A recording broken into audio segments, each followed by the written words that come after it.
Today in Peace and Freedom, back with part two of what is initiation.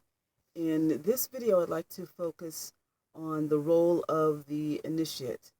And if you truly know that you know that you know that you have a calling on your life for a specific work, whether it is become a healer, a healing minister, uh, a a teacher, a priest, priestess, a priest, priestess, ordained minister, whatever that may be, uh, whatever requires you to set aside a significant portion of your life to prepare to go into training to become what you are called into.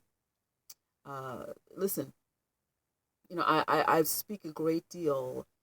If you've been following me in my videos, you know I speak a great deal about the importance of having your life in alignment with your calling. We all have a divine purpose for being here. And a lot of times, ego can cause us to step away from that purpose or even not knowing exactly what your calling is. I stress the importance of getting a Kemetic astrology chart so that you have greater insight into what your purpose is and to see if you are living according to uh, why you should be here. Uh, so once you are sure and you're not just acting from a whim, you're not just acting from ego, you're not just acting from a place of insecurity because somebody has pushed you into it. Hey, come on, let's do this together, um, or whether it's just you just don't know what to do with your life and you're like, let me try this, or whether it's from a place of, you want to make sure it's not also not from a place of um, delusion. Okay. Uh, let's talk. Let's talk. When you know that you know that you know that you have a calling on your life in a certain way. I was just talking to a temple member, and he found that he was born with gifted hands. And, many of us who are called into this work are, and also find ways to be able to enhance that energy uh, with the anointing of spirit. And so he realized that in spite of everything that he has been trying to do, that he needed to look at the place that he's gifted and where he has received the anointing over his life, and that is as a healer. Going into massage therapy, that's a specific gift. We have an elder in our temple who does that, and truly it is a work of service to sacrifice your health, your body, a lot of times, and going into that very specific field in order to help get somebody else correct, indeed. But knowing that it is your calling, okay? The word for anointing in the Kemetic, well, there are a couple, but the one that I really like to focus on, this word in the Kemetic language that means anointing or the anointed is Bak, B-A-Q. It also refers to shine, shimmering energy, okay? And um, truly, when you have a calling on your life, when you have a gift, it is something that shows, it shimmers through you, okay? And Bach also means the anointing oil, but lastly, it also means to be pregnant. Bach. It's B-A-Q and also B-A-K. Now, when you are born with a gift, many times it feels like you have to give birth in order to make it happen. It's there within you, or the potential is there within you, and sometimes it's locked within you. And when you're at the place where you know that you have to do this, it is like just before you give birth. This is something you've been nurturing within yourself, and when you know it's time to step into your calling, then you are giving birth to this gift that you brought here with you in this incarnation. What's interesting also is the root word is ba, ba, which refers to both soul and spirit. your soul, which anchors you and which is always looking for your your purpose. You're living within that purpose, that home place within you. Uh, it reminds you of why you're here, your soul.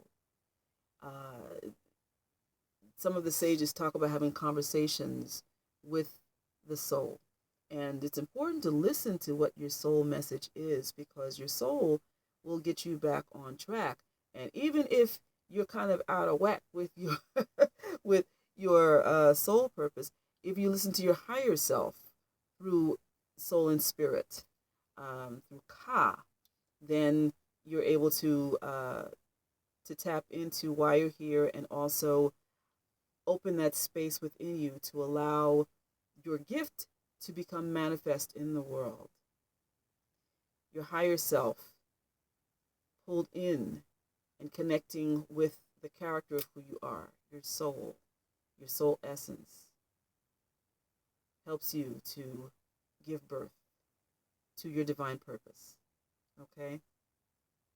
Now, I can also share with you that it's important, once you become aware of your purpose, and once you realize that wisdom would guide you to somebody who can help you, that there is a way that you should approach your teacher or your potential teacher with humility, number one. Number two, with listening ears. And number three, with eyes to observe. Okay, listening is sejamen, means to listen. Eri is to watch. All right, and in fact, these are all in the 14 ka'u of Re that we do in our Shenu Kemetic practice that I teach. And so first Eri, be to watch, to be on guard, and to watch, to be very observant. Sejamen, to listen. Okay, and then to perceive. Sia, and so that your intuitive process becomes honed. But you also should not be up on a high horse where, if you're asked to do what's considered a menial task, that you look your nose down on it. In the Kemetic tradition, there are ranks that you go through in priesthood, and the beginning rank is the Wab priest, the purification priest. This is where you learn about purification of the body, because you got to get yourself straight and get your mind straight, purify your entire being in order to step into this very sacred world. And so that you're prepared so your vibration is prepared to go into the realm of the temple. All right. And so that you lay down the old behavior and take on the new. But then also you're learning about purification of the temple space. Now, there are people today who just want to learn about the cleansing and purification, but don't want to do simple things like coming and helping to clean the temple, which is actually a vital task if you are entering priesthood. And learning how to clean the temple is a sacred act. There's a certain pattern in how you sweep the floor, okay, even how you mop the floor, and how you eventually handle the temple objects and how you clean them. It's a process with each level. And also in general, as you go through priesthood, now you see the circle behind me. This circle also represents, the Shenu also represents the various realms that you, or tiers that you go through in order to make your way to the center, which is much like life, or the energy spheres of the divine, where we're kind of out here, and then we have our ancestors who are in between realms who work with us, and then you have those who are in the hierarchy, the Iyaku, the Shepsu are out here, the Yaku are in here, and our spiritual elevation is, as we're in this corporeal body, is working its way toward the core, which is Nichir, which is the divine creative force, which is the Godhead, okay? And those ancestors who are working with us that are closest to that source are the Iyaku, all right? Those who walk with us on this realm are out here. And so anyway, but we're continuing our growth process and working our way toward the core with with each incarnation. For those of you who for those of us who believe in reincarnation, we believe that each lifetime gets us closer and closer to that core. There are some people who don't even have to go through a lot of lifetimes. Maybe they may just come in one and then just boom, just get it. Okay, but what is replicated in the temple represents the belief of the sphere of the energy of life. Okay, so if you enter the temple, you can't just expect to go and walk into here. You've got to do the work out here first. Wab priest, and then if you're called to perhaps be a lector, the person who does a ritual, that takes time. Being a scribe takes time. Uh, every if you're a musician, all right, that's a sacred act too, and that's a priesthood level. Dance, all of these things were priesthood, and it requires training. First, you have to go through the purification process, and you have to learn the menial tasks that go along with it. It requires, any level of initiation requires consistency and dedication. It can't be a thing where you just feel like flitting in and flitting out, okay? That does not make you an initiate. It makes you somebody who is sort of flirting with the idea of being an initiate. Being an initiate requires that your teacher can depend upon you, all right? In the same way that you look to your teacher to be there and provide vital information in your studies, your teacher should be able to depend on your showing up and acting appropriately. In the I Ching, this is my favorite version of the I Ching. This is the Master Alfred Huang version. He has, he actually was imprisoned and used his time wisely, where he reconstructed all of the original stories that went along with every single one of the energy patterns that are told here in the I Ching. Vital. The stories in African culture and in so many other global cultures tell you so much more. And so, anyway, in here, you will find that there are 3 hexagrams or guas, or, the energy patterns that are really significant in understanding the role of the student and the teacher. 3 deals with let me see, he calls it in this one, is because there are different names according to whose interpretation, but originally this is called beginning, and beginning talks about, well, when you're starting out in something as an initiate, as a child, and with children don't always understand everything, and so this talks about working through that process. But first, you have to recognize the fact that you are a child in this. I've had people who called me up for classes. It's interesting because usually men are guilty of this, where they're calling to ask about studying with me, but then in the same conversation, they'll proceed to go on and try to show off everything that they know and try to tell me, and Queen Mother, blah, blah, blah, blah, blah, blah, and sister, blah, blah, blah, blah, and they go on and tell me stuff that I've already known for 25 years. And I sit and I listen.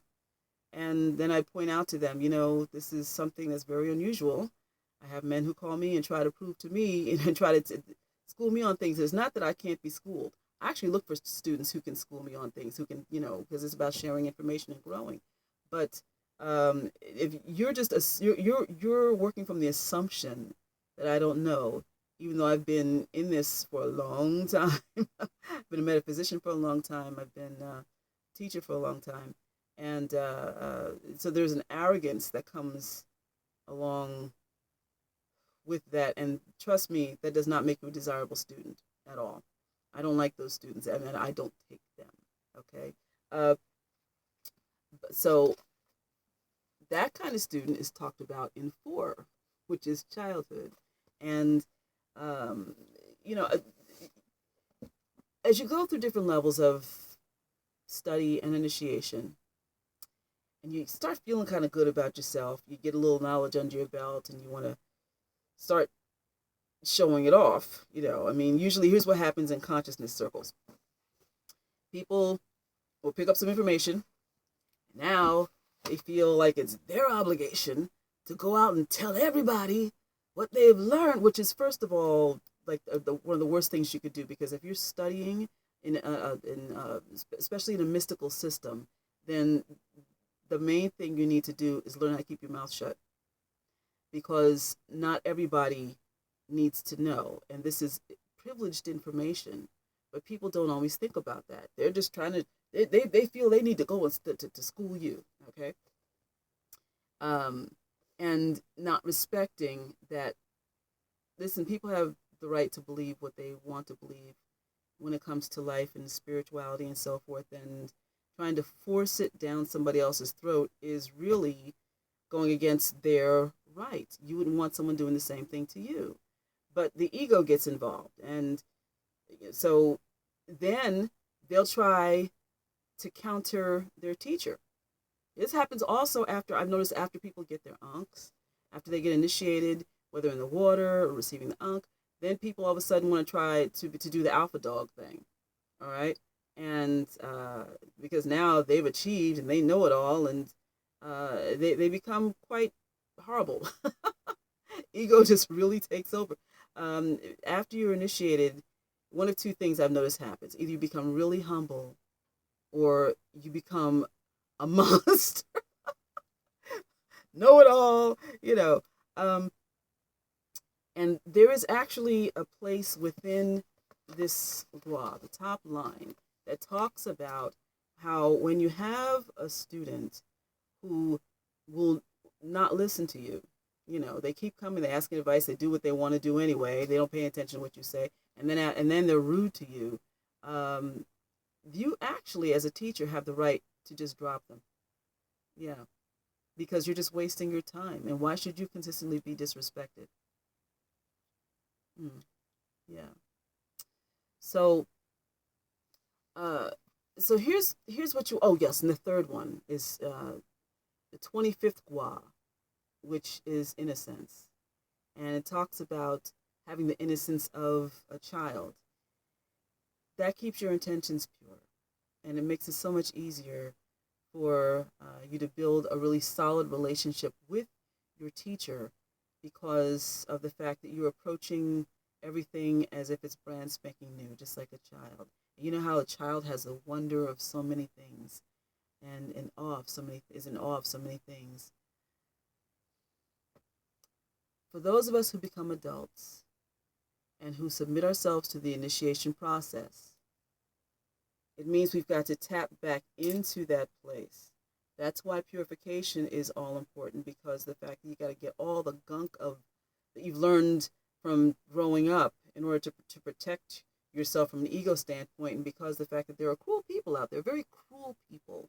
We learned how it's a very vicious world, and in feeling threatened, you pick up a lot of really nasty behaviors in order to protect yourself, to defend yourself, and none of that will fly if you are a spiritual student.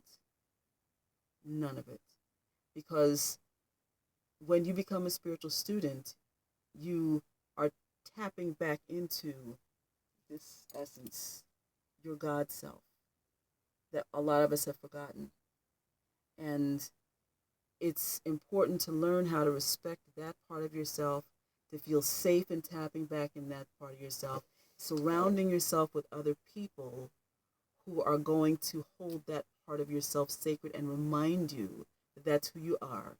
And also to have a teacher that nurtures that part of yourself, not from a militaristic, point of view. Sometimes that's required. You need to kind of kick your students in the butt once in a while. You do. But that also is going to remind you, you are divine.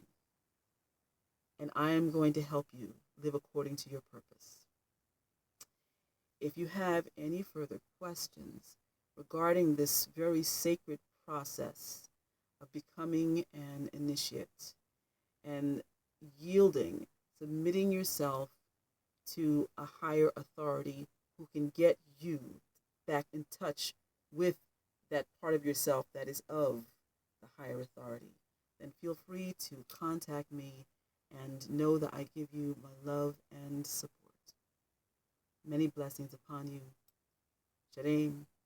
Heri.